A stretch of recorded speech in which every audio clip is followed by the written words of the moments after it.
Bonjour tout le monde. Aujourd'hui, je vais vous parler des altruistes en opposition aux égocentriques. On parle très peu des altruistes et il y a une raison à cela. Mais d'abord, qu'est-ce qu'un altruiste? Un altruiste voit le bien dans chaque personne. Là où d'autres ne voient que les défauts, l'altruiste cherche les qualités. Il est toujours en questionnement. Il utilise son mental pour comprendre afin d'aider. Il donne des explications en rapport avec ce qu'il a appris et écoute les autres pour mieux cerner leurs souffrances et les soutenir pour les dépasser. Il se remet en question et cherche à évoluer. Sa faiblesse sera donc de manquer d'ego. L'égocentrique, quant à lui, juge les autres. Il ne s'intéresse à l'autre que pour son intérêt. Il aime être complimenté et est très soucieux de son image. En société, il va vite être agacé par l'intérêt porté à quelqu'un d'autre que lui. Son attitude est parfois qualifiée de perverse narcissique. Pour ma part, je vois plutôt cela comme un être dans une grande souffrance. J'imagine facilement les bonds que vous pourriez faire derrière votre écran. Cette confrontation n'est pas facile tant qu'elle n'est pas comprise. Pourquoi ne parle-t-on que très peu des altruistes? Les personnes égocentriques ne souhaitent pas réfléchir et conseillent les autres de ne pas le faire. De façon inconsciente, cela leur permet de maintenir le contrôle pour ne pas réfléchir sur elles-mêmes.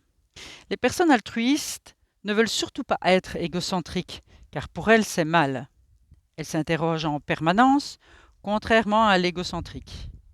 Un égocentrique va les qualifier justement d'égocentriques pour qu'elles restent dans leur altruisme et qu'elles arrêtent de vouloir les aider et donc de les faire se questionner. Les égocentriques n'aiment pas cela du tout. Ces deux opposés doivent se rencontrer pour évoluer. L'égocentrique doit comprendre que les personnes qu'il côtoie ne sont pas celles qui l'ont fait souffrir dans cette vie ou dans une vie précédente, et il doit apprendre à aimer de façon inconditionnelle la personne en face de lui. L'altruiste doit, au contraire, refuser de se faire piétiner, doit refuser qu'on réduise son existence à un dommage collatéral, et doit donc développer son ego. Ces deux opposés se rencontrent pour se rééquilibrer. Personne n'est méchant ou gentil, chacun est là pour progresser. Pour savoir qui l'on est, la chose est simple, il faut se poser la question. Suis-je la description de l'altruiste plutôt, et je vois toujours le bien chez l'autre, et je me questionne sur ma justesse en permanence, ou suis-je la description de l'égocentrique qui s'inquiète de son image et n'a de considération que pour son existence au détriment des autres? Bien sûr, selon le niveau d'égocentrisme ou d'altruisme, la description collera parfaitement ou sera un peu plus nuancée. Il est cependant primordial de s'équilibrer pour bénéficier d'une existence plus sereine, plus apaisée.